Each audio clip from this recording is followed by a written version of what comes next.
Olá, muito boa tarde, sejam todos muito bem-vindos. Estamos aqui no Dia da Educação. Hoje é o dia em que a gente comemora essa área tão importante que é a área educacional e não podia faltar uma live hoje no Dia da Educação falando sobre esse tema fundamental nos dias de hoje, na sociedade do conhecimento e num momento desafiador como o que a gente vive, que é esse momento de pandemia e já pensando no ensino-aprendizagem pós-pandemia.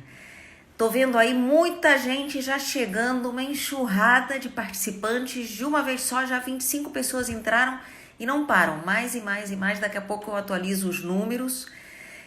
Quero dar as boas-vindas para todos vocês. Nossa live hoje vai falar exatamente desse tema, o que vem por aí nessa educação pós-pandemia. Eu sou Andréia Ramal, sou doutora nesse tema, educação, fiz a minha tese de doutorado justamente sobre como mudam as formas de pensar e de aprender nesse momento da cibercultura, da educação com tecnologias. E hoje eu tenho um convidado muito especial, que é o Bruno Malheiros, eu vou apresentar daqui a pouquinho. Queria antes de tudo dizer que nós estamos aqui ao vivo no canal Gen Exatas. O GEM, vocês já conhecem bem, é o Grupo Editorial Nacional. Eu acredito que todos os que estejam aqui conectados, os que estão aqui conectados, já estudaram com pelo menos 1 ou 2 livros do GEM. Editoras Atlas, Forense, Guanabara Kugan, LTC, em cujo perfil nós estamos agora. Também a editora Elsevier.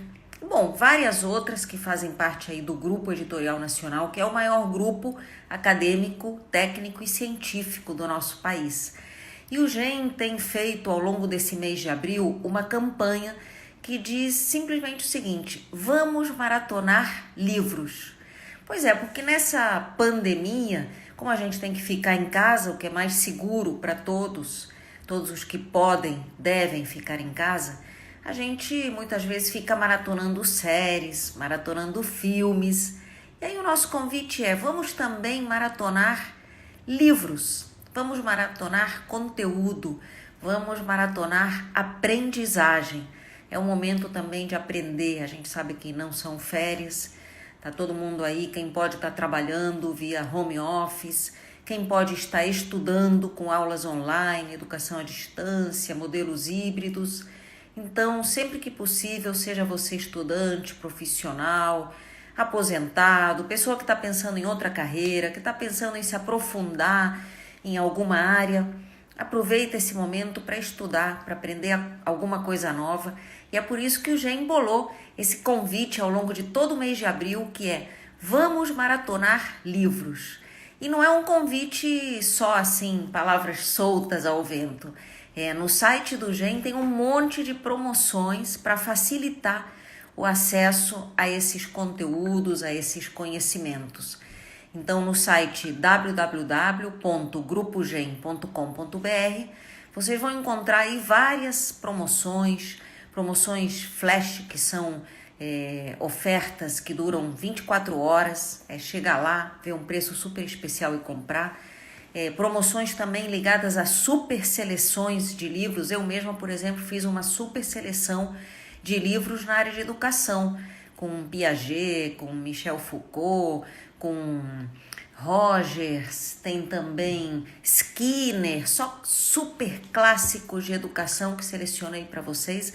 Tá lá www.grupogem.com.br. Bom, e agora vou falar então do nosso convidado, né? Nós estamos aqui nessa nossa live que trata do ensino-aprendizagem, o que vem aí pós-pandemia. Eu vou chamá-lo para participar aqui junto com a gente, o Bruno Taranto Malheiros. O Bruno, antes de eu chamar aqui, quero falar um pouquinho do currículo dele. O Bruno é mestre em administração pela PUC do Rio, ele é especialista em psicopedagogia.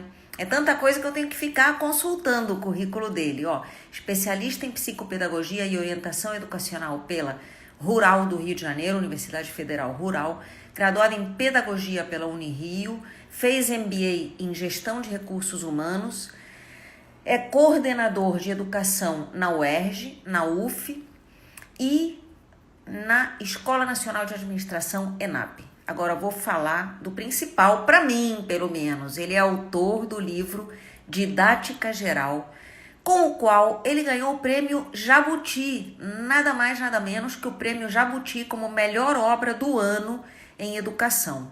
Então, gente, com esse currículo eu só podia estar aqui no GEM, fazendo uma live junto com a gente. Vamos lá. Bruno, cadê você? Eu vou te chamar.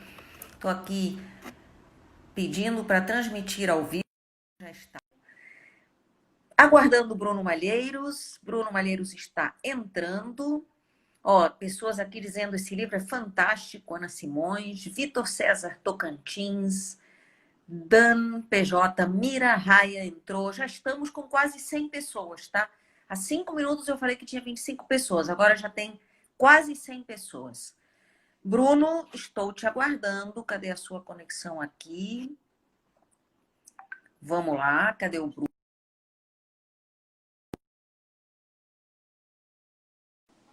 O link do livro tá aqui na bio. Olha o Bruno Malheiros aí. Bruno, tudo bem? Oi, Andréia. Que Tudo bom. bom, Andréia? Boa tarde. Tudo bem? Como tá você nessa quarentena? Tudo ótimo, prazer enorme estar aqui contigo. A gente reaprendendo a viver nessa fase, né? Muita mudança, e não é só mudança na área da educação, que é o nosso assunto aqui, mas mudança em todos os aspectos da vida. Mudou a nossa relação com o trabalho, mas a nossa relação com a nossa casa, com a nossa família, com as nossas pessoas. Exatamente. Então, eu estou aqui também nessa fase de adaptação. Exatamente, todos nós. Você está no Rio de Janeiro? Estou no Rio de Janeiro, estou em casa. Tá bem, eu também. Estou em casa, me mudei para casa da minha irmã para a gente poder ficar junto com a nossa mãe. E estou aqui, né, também reaprendendo essa nossa rotina e aproveitando o tempo para estudar, para maratonar livros. Inclusive o seu, que eu estou aqui recomendando para o pessoal. O link do livro está aqui na nossa bio, no Gen Exatas, aqui no Instagram. Bruno, que bom que você conseguiu participar com a gente. Eu queria te ouvir sobre esse momento, sobre esse nosso tema de hoje. Tem muita gente entrando, peço que vocês vão fazendo perguntas, comentários. A Haline, da LTC, está nos ajudando também a registrar as perguntas para a gente poder fazer aí umas rodadas de comentários. Olha, Silvia Casanova entrou aqui, nossa autora também do Revolucionando a Sala de Aula, maravilha. Ó, estamos batendo aqui o pico de 100 pessoas. Pico nada, é apenas o início da nossa curva, né? Bruno, então, o que você nos diz? Como é que você vê esse momento da educação e o que vem depois disso, no seu parecer, de acordo com as suas pesquisas, seus estudos? André, então, para começar, eu queria dizer que coincidentemente, muito feliz a data que caiu a nossa conversa, porque é exatamente no dia em que se faz 20 anos do Dia Internacional da Educação. Então, acho que é uma data especial para todos nós que trabalhamos nessa área. Queria, antes de começar, agradecer em especial o pessoal do GEM pelo convite, a Haline, que está aí na sala, sempre presente, participativa, cuidadosa, carinhosa com a gente. Agradecer a você também pela conversa. Não sei se todo mundo sabe, tem uma relação antiga com a Andréia, que foi membro da minha comissão de avaliação do mestrado. Isso tem mais de 10 anos. Então, tive esse grande prazer enorme. Pois é, uma honra para mim. E a todos os professores, eu vi que tem vários colegas professores entrando aí, Dia da Educação, a gente repensando essa forma de ensinar. E é bacana ver que as pessoas estão aproveitando esse tempo também para ler, se informar, conversar, debater e pensar no que vai ser a nossa vida daqui para frente, né? Então, sobre o nosso assunto, eu vou começar aqui colocando algumas ideias, qualquer coisa você me interrompe e a gente vai trocando. Eu acho que a primeira coisa que me chamou muito a atenção nisso que a gente está vivendo pós essa situação de emergência em saúde pública, é que a situação no mundo mudou, e não só para a educação, né? Mudou e não vai voltar a ser o que era. Porque é interessante que às vezes eu ouço alguns colegas falando assim, quando acabar isso tudo que a gente voltar à normalidade, só que vai ser uma outra normalidade. Não vai ser mais a normalidade que era antes da gente se afastar, não vai ser o que era até a primeira quinzena de março. Porque você veja, eu estava lendo uma notícia, não me lembro se foi ontem ou anteontem, mas muito recente, sobre a autorização que o Conselho Federal de Medicina deu aos médicos para a realização de consultas à distância. Não só de consulta, consulta e prescrição de medicamentos à distância. Aí eu fui dar uma investigada, né, na internet para saber como é que estava essa discussão, e isso era um assunto que já vinha sendo debatido há mais de 10 anos.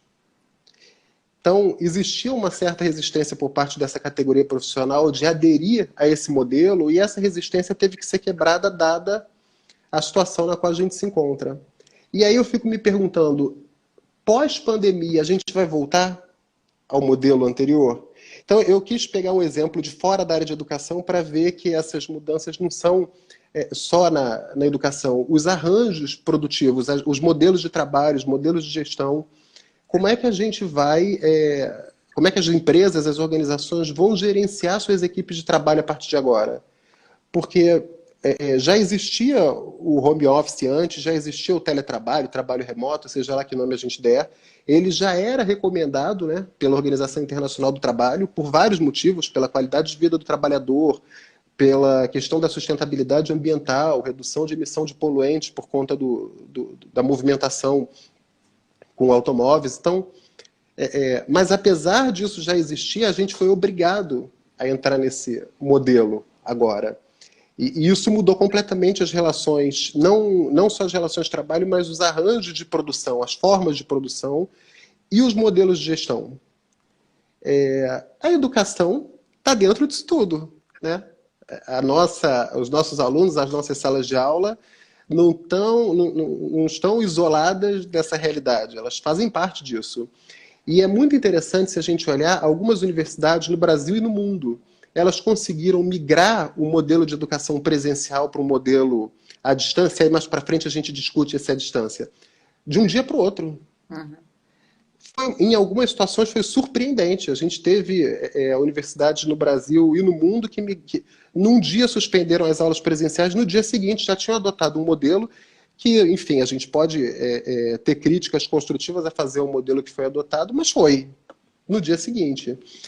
Então, essa realidade da sala de aula, ela muda completamente, e eu acho que não é só uma migração do ensino presencial para o ensino à distância, porque, mais uma vez, o ensino à distância não é uma novidade. A gente não começou a falar dele há um mês e meio, quando entramos nessa situação. Ele já existia há muito tempo. Agora, esse mergulho, como é que eu vou dizer, essa entrada tão de forma massiva nessa nova forma de ensinar, ela é um pouco assustadora no começo, eu acho, porque muitos professores estão meio que descobrindo como é que isso funciona. Imagina, professores que têm pavor de falar em público, a gente sabe disso, estão acostumados a ler o ambiente da sala de aula, eu tenho as minhas 4 paredes, o meu grupo aqui dentro, e agora eu preciso falar pela internet, produzir textos para serem estudados pelo aluno, propor atividades que vão ser feitas em casa, que exigem competências diferentes, das quais a maioria dos nossos professores foram capacitados, treinados, formados, né? A gente começa a exigir novas habilidades de uma forma muito rápida e muito intensiva e muito necessária. Então, e o mais interessante, de forma generalizada, né? É um impacto que vai desde o ensino fundamental até o ensino em pós-graduação. Então, pegou todo mundo quase que ao mesmo tempo, coloca outras pessoas dentro do cenário da educação, porque o que eu vejo, por exemplo, e eu estou falando não só do que a gente observa no geral, mas de amigos próximos, de convivência, você vê que alguns pais foram puxados para o momento do estudo. Uhum.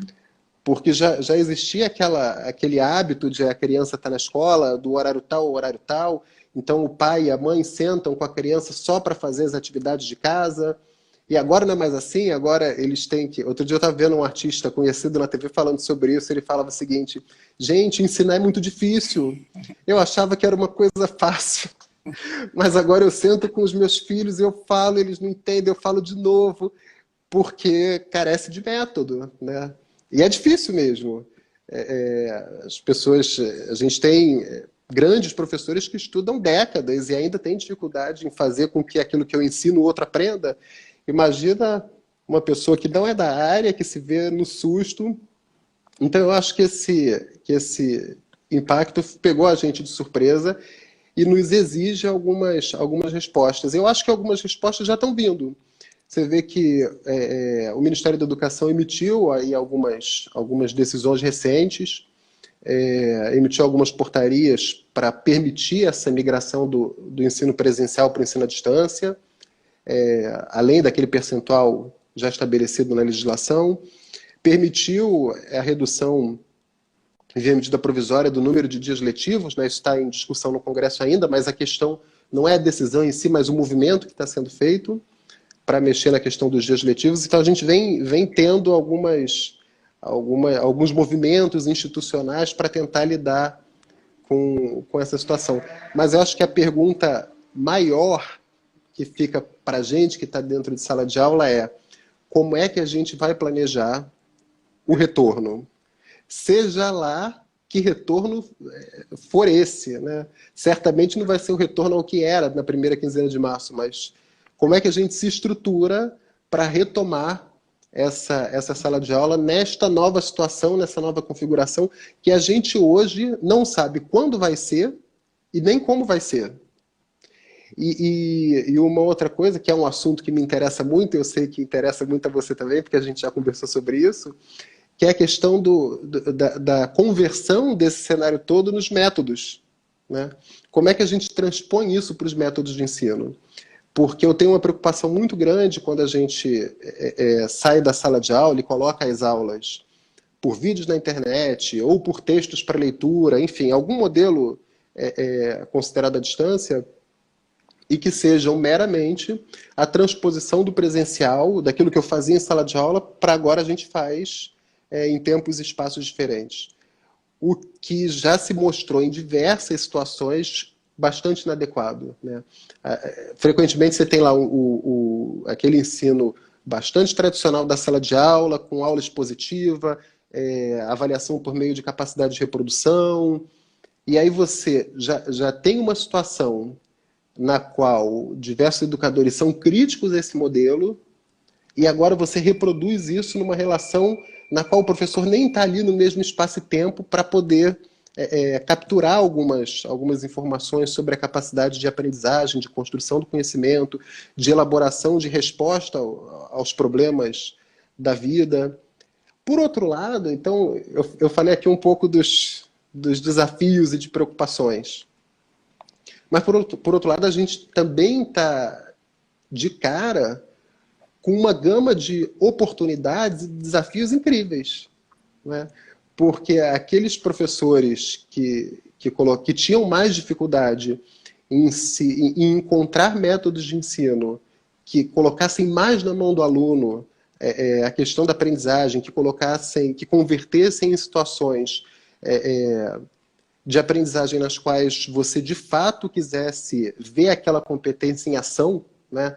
Em vez de eu simplesmente pedir que o aluno reproduza um conteúdo, que ele me mostre de fato como aquilo acontece na prática, por meio de N métodos que estão aí.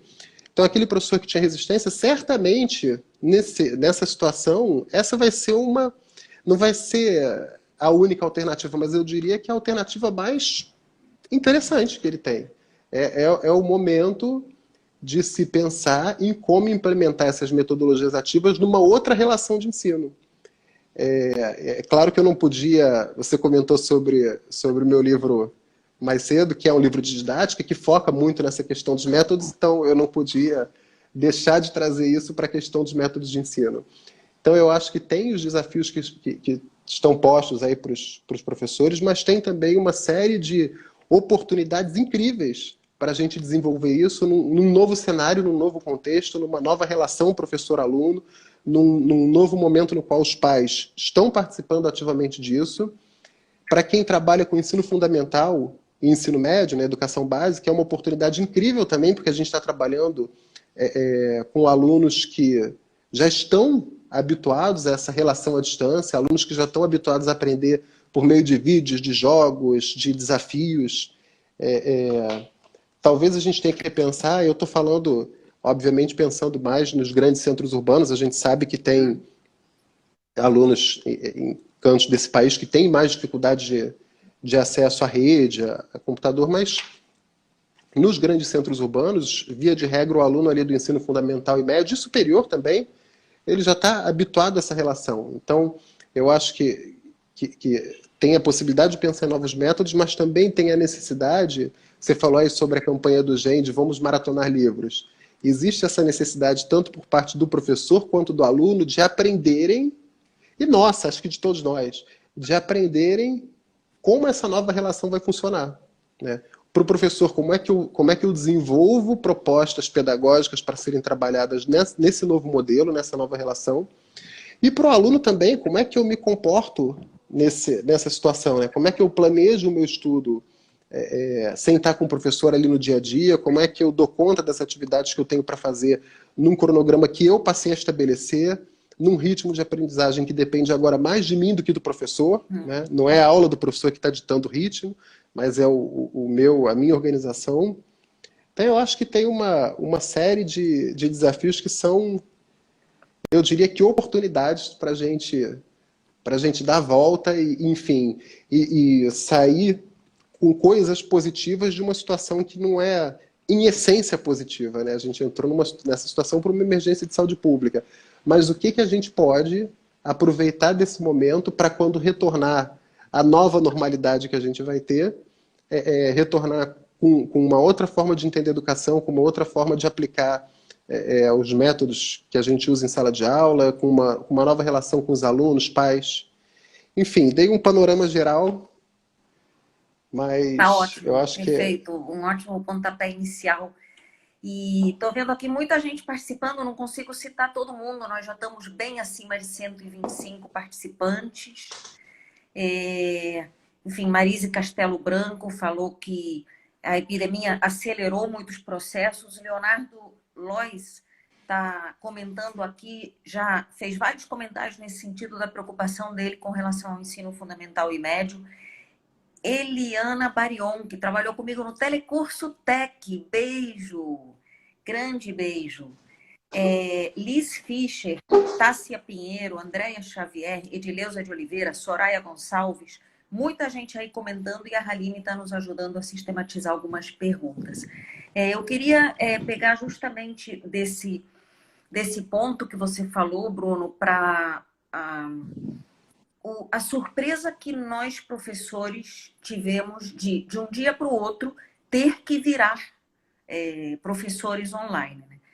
E eu tenho visto os dois modelos, pessoas que já tinham alguma experiência e que agora estão aproveitando para fazer metodologias ativas com ensino online. Então, assim, chega ao ponto de alguns professores passarem leituras e vídeos para os alunos e depois eles dividem a turma em grupos dentro do próprio aplicativo, como o Zoom, o Teams e outros similares.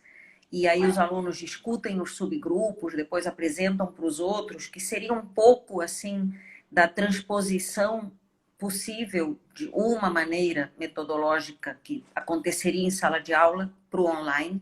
Como também tenho visto professores que simplesmente estão usando a tecnologia para reproduzir. Então, inicialmente, alguns me dizendo, olha, estou muito cansado porque eu estou tendo que escrever demais, eu estou tendo que dar aula demais e é muito estressante porque eu falo, eu vejo que os alunos, nem todos estão conectados. Aí eu falo, poxa, mas por que você não permite também que, sei lá, os alunos apresentem um tema, né? E aí a pessoa não consegue ainda romper esse modelo. Então, a gente sempre volta àquilo, né? A tecnologia não é ela que é a solução nem o problema, é o usuário e o quanto ele se vale dessa tecnologia, enfim, para construir processos que realmente sejam centrados no aluno ou não. Agora, você vê como é grande o desafio do professor, que, por exemplo, a gente logo cai de paraquedas num momento em que você já tem estabelecida a figura dos YouTubers, né, dos influenciadores. Então, tem muito professor que começa a se questionar, puxa, mas a minha aula não vai ser tão interessante, eu não sou um YouTuber.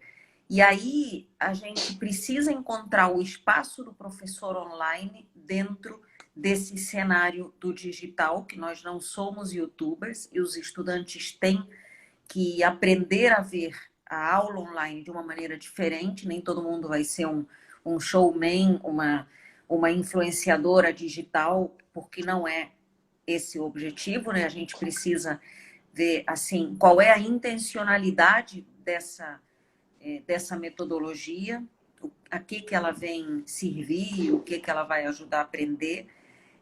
A gente vê também o homeschooling pelo lado dos pais também caindo de paraquedas, o ensino domiciliar. Essa era uma medida que ia e voltava no Congresso e nunca era votada, porque nos Estados Unidos é um processo que já se solidificou bastante, tem famílias que fazem homeschooling já há bastante tempo, só que tem processos de planejamento, de controle por parte do Estado, e a gente sempre falava, o Brasil não está preparado para isso. E, de repente, os pais se veem há mais de um mês com seus filhos tendo que fazer uma espécie de homeschooling, sem material para isso, sem preparação para isso, sem recursos, muitas vezes, para isso. E, ao mesmo tempo, a gente vê, bom, o ensino não parou porque a gente está conseguindo dar algumas aulas online, sim, mas você perde uma série de coisas que aconteciam no presencial. Eu nem falo só da questão relacional, que é a mais importante, talvez, né, da troca presencial e tal, mas até pequenas coisas. Eu ficava pensando quando eu dava aula, por exemplo, no primário, que você ficava de olho no aluno, às vezes ele se perdia assim na sua explicação, você falou, fulano, presta atenção, junto comigo aqui, vamos lá. Ou o menino que apertava o olho assim no quadro e falava, olha, eu acho que esse menino está precisando de óculos, deixa eu falar com os pais dele porque ele está me parecendo, está apertando aí a vista. Então, uma série de outras coisas ligadas ao acompanhamento que a gente vai ter que ver como fazer isso online.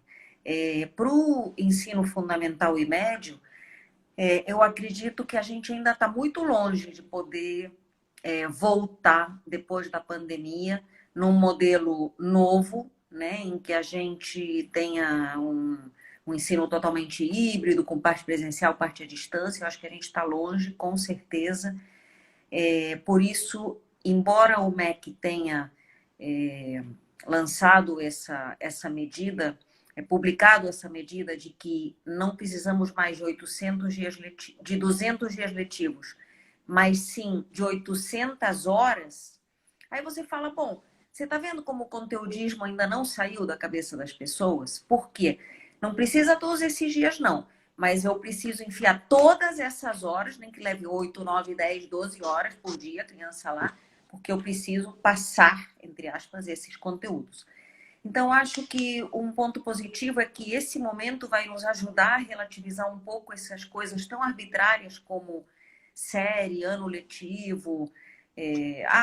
Mas o meu filho vai voltar na terceira série, na quarta série, ele vai repetir de ano. Não interessa. O que interessa é que competências a gente vai conseguir fazer com que ele desenvolva. Esquece isso de se foi em um mês, se foi em um ano, enfim. Acho que essa pandemia vai nos ajudar a relativizar um pouco isso, a ressignificar isso. Vai ajudar também a revalorizar o papel do professor, porque é o que você falou, muitos pais dizendo, nossa, se eu soubesse que era tão difícil, eu já tinha pedido aumento para os professores há muito tempo, né? E aí eles percebendo que não é simplesmente falar um conteúdo que a criança aprende. Tem que monitorar, tem que ter estratégia, tem que ter planejamento, tem que ter monitoramento, enfim, avaliação, oportunidades de reaprendizado, né? Então, assim, são coisas que a gente aprende ao longo dos anos, tanto na faculdade como depois na prática, e que não se pegam assim de uma hora para outra dizendo, lê aí o capítulo tal do livro, né? E também eu acho que vai ajudar a revalorizar o espaço presencial. Porque quantas vezes a gente já foi para certas aulas que a gente falava assim, poxa, para isso eu não precisava sair da minha casa, né? Ou até certas palestras que você falava, pô, esse cara repetiu o livro, né? Para isso eu pegava num texto, num artigo. Eu acho que cada vez mais a gente vai se valer da tecnologia para isso, videoaulas, exercícios interativos e tudo que puder ser feito à distância vai ser feito, principalmente no ensino superior e na atualização profissional. E acredito que a sala de aula vai ficar mais valorizada, porque aí a gente vai falar, bom, agora eu preciso do professor aqui comigo. Agora eu preciso encontrar meu grupo no face a face. Por quê? Porque agora eu quero fazer um estudo de caso, eu quero discutir um desafio, eu quero fazer um julgamento simulado, quero fazer uma mesa redonda, alguma coisa que realmente precisa acontecer daquela forma. Então, nesse sentido, acho que são as oportunidades que você falou e eu espero que a gente saiba aproveitar isso. O pior dos cenários para mim seria que a gente voltasse. Ai, que bom, as aulas voltaram. Tudo de novo, né? Todo aquele velho modelo tradicional que até o Leonardo Lois estava dizendo aqui. A gente já deveria ter mudado esse modelo há muito tempo. Eu acho que as nossas cabeças já não estão iguais, nem dos professores, nem dos alunos. Isso já vinha acontecendo, como dizia o Pierre Levy, a gente já vinha gerando um novo modelo de humanidade por causa das tecnologias digitais, do hipertexto, da simultaneidade, dessas várias janelas abertas que a tecnologia digital trouxe. E agora, então, com tudo que aconteceu remotamente, acho que agora a ruptura vai ser mais acelerada. E não sei, Bruno, você quer comentar algo disso? E eu tenho algumas perguntas, vou selecionar elas aqui. Não, eu queria só fazer um comentário Sim. bastante rápido. Inclusive, eu vi que alguém mandou uma pergunta aqui sobre educação infantil, mas não é não é exatamente sobre educação infantil que eu iria falar, não é sobre a questão do ensino fundamental do ensino fundamental e médio, dessa relação do presencial que você colocou. Primeiro você comentou que acha que o ensino fundamental e médio estão muito distantes dessa questão da aprendizagem híbrida. Eu só queria concordar e dar um número para quem está vendo a gente saber disso. Eu fui dar uma investigada nas pesquisas que saíram sobre o uso das tecnologias nesse momento da pandemia, e olha que interessante, nas redes estaduais, nas 27 redes estaduais do país, mais de 60% das redes têm acesso a plataformas de ensino à distância. Tem acesso, não quer dizer que os Tá. professores usam, mas existe disponibilidade. Mas nas redes municipais, mais de 80% nem tem uma plataforma, nem tem a parte de infraestrutura, sem entrar na discussão de capacitação, de qualidade. Então, ainda está naquele passo bem inicial. Só queria contar um caso sobre um comentário que você fez, mas para falar da importância dessa relação do presencial, que muitas vezes é posta em discussão, né? Mas a minha primeira sala de aula era de alfabetização de adultos. E eu me lembro que eu tinha uma aluna específica que tudo que eu escrevia no quadro, ela copiava perfeito no caderno. Mas eu era bem jovem, tinha acabado de sair da faculdade, então eu estava todo orgulhoso de que ela, de fato, já era capaz de escrever muito rapidamente. Até o dia que eu descobri que ela copiava como se fosse um desenho, porque ela sequer sabia o que estava escrito. Um dia Infelizmente. eu pedi para ela ler para mim o que está escrito. O que é essa palavra? E aí ela ficou nervosa, né? Tem essa relação com o aluno adulto na alfabetização, porque muitas vezes eles se sentem intimidados por isso. E aí eu descobri que, na verdade, ela só reproduzia. De fato, ela nem entendia o que ela estava escrevendo. Então eu só queria contar esse exemplo para reforçar essa questão de que o momento presencial ele não é substituível. A gente pode e deve discutir em que situações ele cabe, mas é absolutamente necessário, em especial na educação básica. Isso aí. E você falou um caso de analfabetismo funcional, né? Agora, você imagina essas pessoas, sejam crianças ou jovens e adultos, que estão sendo submetidos agora a uma educação teoricamente online, oferecida por municípios e estados, mas que podem muito bem não estar compreendendo, né, o que está sendo passado lá como tarefas e tal, e sem uma possibilidade de interação. Enfim, então, assim, o problema é muito complexo aqui na realidade brasileira. Eu vou falar de algumas perguntas, eu vou citar algumas e você responde as que você for pensando, tá? O Leonardo que já falou sobre o ensino à distância, né? Que na educação infantil, você comentou isso. Flávia de Paula também. A Silvia Nova perguntando o que vai permanecer no pós-Covid, o que fica. A Tabata, você pode comentar sobre a questão dos professores das universidades federais? Até uma discussão interessante, porque saiu também na nossa outra live com a Silvia, que um professor citou o seguinte: olha, o meu contrato de trabalho diz que eu fui contratado para ser professor presencial, né? E aí? Então, é outra questão bem complexa. Flávia Gabriela falando sobre EAD na área da saúde. É possível? Liz Fischer, como avaliar a qualidade do que está sendo feito neste momento? E Ibson, hoje estamos trabalhando EAD ou remotamente apenas? Então, são só algumas, daqui a pouco eu falo outras, porque é muito comentário. Bom, vou tentando responder, acho que eu for lembrando aqui, eu tentei anotar rápido, mas vamos lá. Primeiro sobre a questão do contrato de trabalho. Esse exemplo citado do professor da Universidade Federal, que foi contratado presencial, não para esse novo modelo. A questão é que, como eu falei aqui no começo, a vida como a gente conhecia está mudando. Imagina um contrato de trabalho. Sabe? Porque a forma como a gente foi contratado para atuar em qualquer situação, ela é só um pedacinho de tudo que mudou. A própria atividade de ser professor, ela já vinha mudando, né? Já vinha mudando de fato. Se a gente olhar o que era um professor há 50 anos atrás, o que era um professor há 20 anos atrás e o que é um professor hoje, já é uma forma de trabalho que mudou. Imagina após essa situação toda. Então eu acho que o que fica é ter um pouco mais de clareza de que os contratos de trabalho evoluem porque o mundo evolui. Então, não vai ter jeito. Estou entrando na discussão jurídica, nem tenho competência para isso, mas É o do que a ponto de vista da Fabiana educação. Passador está colocando aqui, nessas horas que a gente tem que flexibilizar. A gente tem que pensar no bem comum e não enrijecer. Pois saindo um pouco da questão jurídica, o bom senso, pelo menos, levaria a gente para essa ideia, né? Mas a Soraya Eldeir está colocando o outro lado da medalha, que é o do aluno. Tem mestrando que está pagando um curso presencial e não está aceitando aula virtual. Então, também é outro desafio aí. Eu li também toda essa polêmica sobre os pais que precisam que as escolas particulares abaixem as mensalidades nesse momento, né? E por outro lado, a gente tem toda uma batalha de valorização do professor, cada vez mais. Então, assim, a coisa é tão paradoxal, né, que vai exigir mesmo uma reflexão e uma reavaliação de todos esses processos e contratos simbólicos que a gente tem, não só de trabalho, mas de relacionamento, de ensino-aprendizado, de professor-aluno, etc.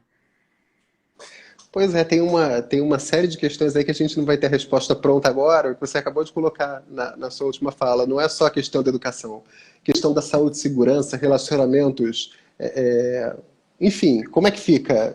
A gente não sabe ainda.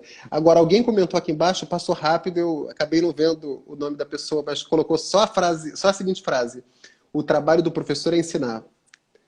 Eu achei que essa frase sintetizou bem o que eu estava querendo dizer, porque, na verdade, se a gente trabalha no modelo presencial, híbrido, à distância, eu acho que o nosso maior desafio é como é que eu faço o aluno desenvolver aquelas competências necessárias para ele lidar com a vida. Por qual meio? Isso é uma discussão, isso é um aprendizado. E tem uma coisa que você coloca muito bem no seu livro, o Didática Geral, que, assim, a escolha do método tem que ser resultado de uma estratégia pedagógica, de uma estratégia didática. Eu peguei muito isso quando nas escolas começou a surgir o setor de audiovisual. Você é mais novo, mas talvez você já pegou ele existindo. Mas havia esse setor de audiovisual que assim, estava meio que na moda. Vou levar um filme para os meus alunos. Vou levar meus alunos para o museu, né?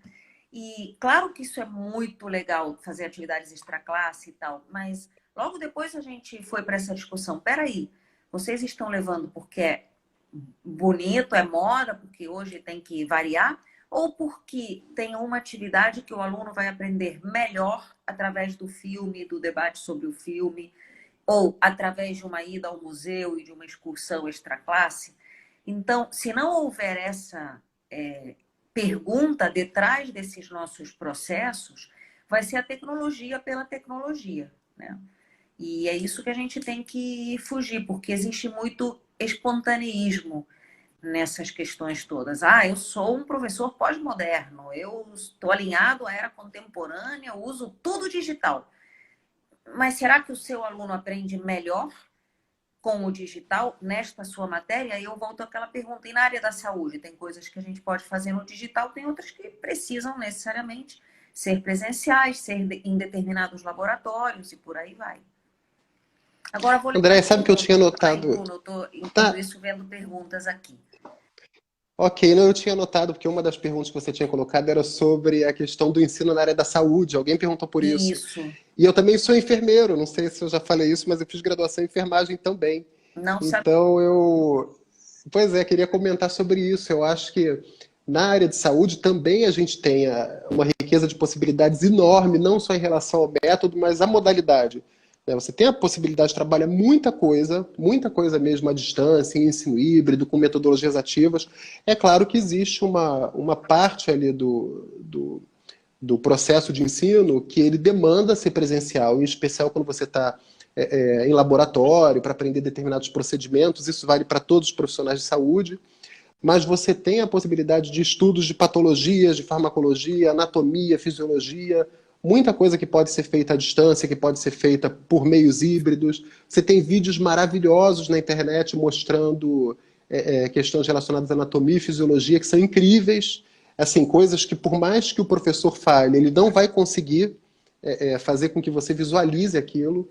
Então acho que tem uma possibilidade enorme. Só queria agradecer a pessoa que mandou a pergunta da área de saúde, porque de fato é ainda mais nesse momento que a gente está vivendo, que a gente começa a valorizar ainda mais os profissionais da área, então é importante lembrar Legal, da formação deles, né? legal.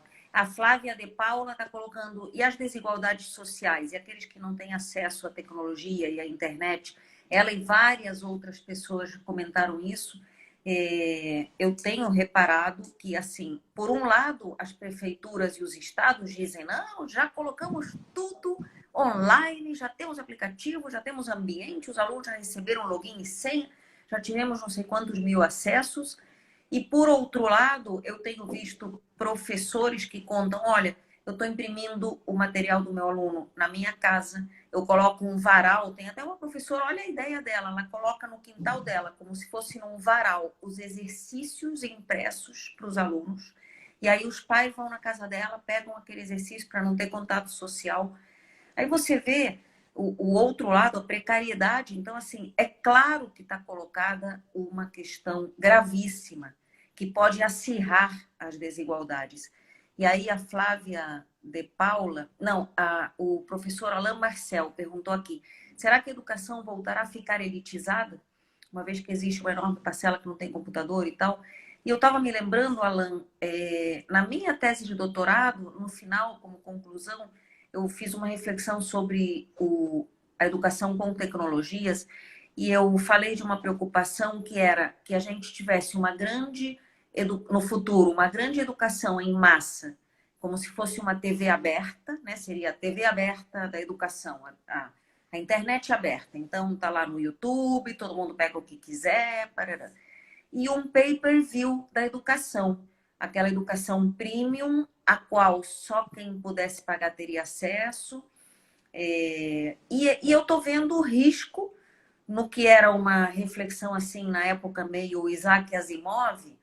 Hoje eu estou vendo o risco de cada vez mais isso se tornar uma realidade, porque quanta gente fala assim, o conhecimento está aí, cabe a você pegar. Não, o conhecimento não está aí, né, na nuvem.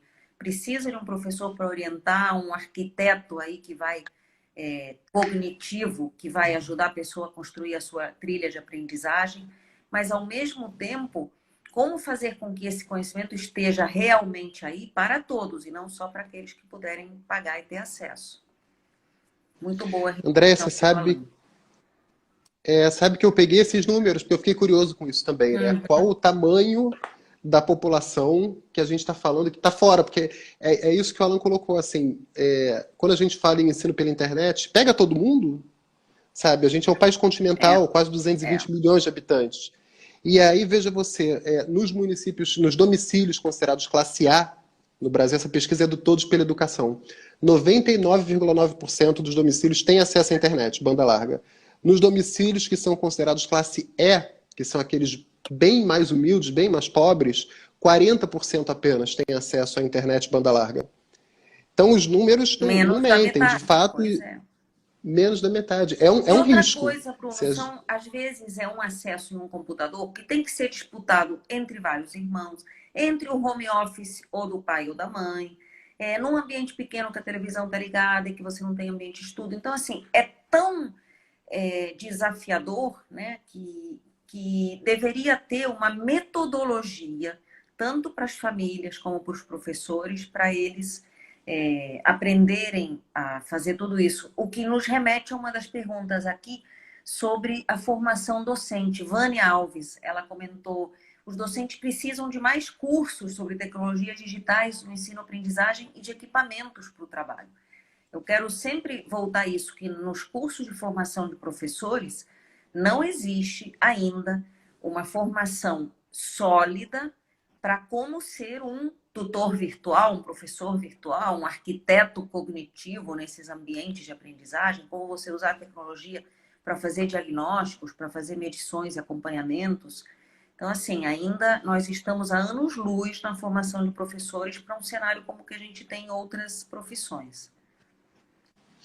O que a gente observa, via de regra, nos currículos, tanto dos cursos de graduação em pedagogia quanto nas licenciaturas, é uma disciplina ali tratando de tecnologia de forma meio burocrática. Uhum. Então ela fala sobre a importância de considerar a questão da tecnologia, ela fala sobre como essas tecnologias mudam a forma do aluno de aprender e a percepção que ele tem para capturar as informações, mas de fato elas não instrumentalizam o professor, né? Se você precisar construir uma aula à distância, como é que eu construo questões de avaliação para serem feitas à distância? Como é que eu disponibilizo vídeos, textos? Como é que eu garanto que o fato do aluno ter tido contato com esse conteúdo fez com que ele desenvolvesse aquela competência?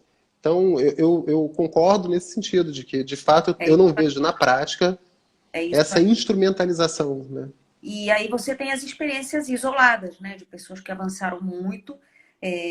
Eu acho que tem que pensar fora da caixa. Por exemplo, tem muita gente que fala o seguinte: como é que eu vou dar aula online se eu ligou a câmera eu já fico nervosa? Bom, quem é que disse que para dar aula online você necessariamente precisa ser a pessoa que está falando aquele conteúdo teórico online? Vou citar só o caso aqui, já que a gente está no Gen Exatas. A LPC desenvolveu toda uma videoteca com professores reconhecidos nas respectivas disciplinas, com cada conteúdo das engenharias. Todo mundo sabe que a LPC é referência, né, no ensino de engenharia. E são mais de 2.000 videoaulas, onde você pega lá transferência de calor e massa. O que para que serve, como fazer, exercício resolvido, parará. Então, assim, um professor de uma faculdade, em vez de ficar gravando, regravando e transmitindo aula e tal, pode muito bem, assim como ele adota um livro-texto de um determinado autor, ele adota uma determinada videoaula de uma determinada editora, que não tira em nada o papel dele de orientador do aprendizado, de esclarecimento de dúvidas, daquele arquiteto da trilha de aprendizagem que eu estava mencionando. Então, é pensar fora da caixa, sem medo de ousar dessa maneira, sem se apegar muito a velhos modelos que podem não funcionar. Imagina que, por exemplo, você está dando aula, o aluno fala: professor, mas no YouTube tem essa aula que é muito mais animada. Então não posso mais ser professor. Claro que pode, porque a essência do professor não é apresentar conteúdos simplesmente. É muito mais nobre do que isso. Então eu acho que essa época vai facilitar para a gente poder exercer o nosso real papel de orientador, de moderador de discussões. Num artigo meu eu falo de dinamizador da inteligência coletiva, que é justamente essa figura que faz o grupo aprender em conjunto. André, você falou sobre essa questão do professor não ter essa obrigação de ter a competência de falar bem no vídeo. Isso me lembrou o livro Sala de Aula Invertida, do Bergman e do Sams, também da LTC. Que no capítulo que ele fala sobre produção de vídeos, ele fala disso, né? Você não precisa ser a pessoa que grava, edita, que fala super bem. Não, não é isso, até porque é o que você colocou. A competência central do professor nessa questão é de selecionar e organizar os É conteúdos. isso mesmo. Não de ser um grande orador, de ser um videomaker, como o Isso, pessoal tem porque, olha, colocado. videomaker, às vezes, quando eu falo lives e tal, eu até fico brincando aqui em casa, que assim, primeiro você é cenógrafa, depois você é cameraman, câmera woman, aí daqui a pouco você é maquiadora, iluminadora, editora. Imagina se cada professor for fazer isso, né? Preparar o material didático. Então, assim, para mim é uma lógica muito similar àquela. Vou adotar um livro como referência para os meus alunos. Vou adotar vídeos e ambientes virtuais também como outra referência para os meus alunos. Porque é isso, o desafio do professor nessa situação é saber selecionar e disponibilizar. Porque essa é a grande dificuldade que o aluno à distância tem na prática. É assim, no meio de tanta informação, no meio de tanto conteúdo, como é que eu escolho aquele conteúdo que é de fato condizente com aquele objetivo de aprendizagem, que de fato me ajuda a desenvolver uma determinada competência? Isso vale para texto, para vídeo, para questões. Eventualmente o professor não tem disponibilidade para elaborar questões, para acesso a materiais impressos por páginas, enfim, existem N possibilidades a serem exploradas. Exatamente. A Marise Castelo Branco está falando aqui, até porque o professor não é o protagonista. Pois é, não deveria ser. Não. O aluno precisa ser colocado aí de forma ativa e o professor é um participante, né? Eu sempre falo para os meus alunos, olha, não existe aula ruim ou aula boa que dependa só do professor. Se vocês não quiserem fazer uma aula boa junto comigo, a aula vai ser péssima. Então, a aula é o resultado de toda uma interação construída por todos. Mas, Bruno, a gente já está tendo que chegar aqui no nosso finalzinho da live. Você sabe que o Instagram ele é impiedoso. Quando dá 60 minutos, ele simplesmente corta abruptamente. Então, a gente está aí com alguns minutos. Eu queria dizer para vocês que tem muita pergunta e comentário super legal. Não foi respondido. A gente vai tentar reprogramar um outro momento, né? Para a gente poder organizadamente retomar essas questões. A gente avisa vocês. Se inscrevam no www.grupogen.com.br para saber de todas as novidades de novas lives, novas promoções, como essa que a gente teve em abril de maratonar livros. Leiam o livro do Bruno, Didática Geral, espetacular. Não é o único livro dele com o GEM, então pesquisem lá no site do GEM para ver outros livros do Bruno. Ele tem também curso online, pesquisem os cursos online do Bruno, e outros conteúdos que a gente tem de educação, revolucionando a sala de aula, revolucionando o desempenho acadêmico, revolucionando a docência universitária da Silvia Casanova, Edivalda e outros autores que estão aqui conectados. O Sala de Aula Invertida, do Jonathan Bergman, publicado pela LTC aqui no Brasil. E, enfim, quero agradecer a presença de vocês. Participem sempre desses nossos encontros. Batemos aí mais de 300 participantes. Quero agradecer muito a presença de vocês. Bruno, agradecer muito a sua presença. Fala aí algumas palavras finais para os nossos amigos participantes, Bruno. Andréia, queria agradecer muito o convite da LTC, do Grupo Gente, estar aqui novamente conversando contigo. Agradecer você por esse tempo aí para a gente poder conversar sobre esses assuntos que são sempre interessantes, polêmicos, mas ao mesmo tempo ajudam todo mundo. E queria agradecer aos participantes que estão aí presentes, mandando sugestões. Eu estou vendo uma opção de parabéns, muito bom. Queria agradecer a todos vocês por estarem aí. E é isso. E agora vamos pensar no nosso retorno, vamos pensar juntos, trocar ideias, enfim, e pensar no retorno das aulas. É isso aí, Bruno. Vamos pensar, vamos planejando e vamos continuar aqui debatendo, tá? Vamos conversar. Lilian Afonso, obrigada. Paula, Luzia, Cruta Bispo, Maurício Ribeiro Souza, Rossana, muito, muito, muito obrigada a todos vocês. Grande beijo e até a nossa próxima live. E olha, lembrem desse recado, vamos maratonar séries, mas mais ainda, vamos maratonar livros. Beijo, até a próxima.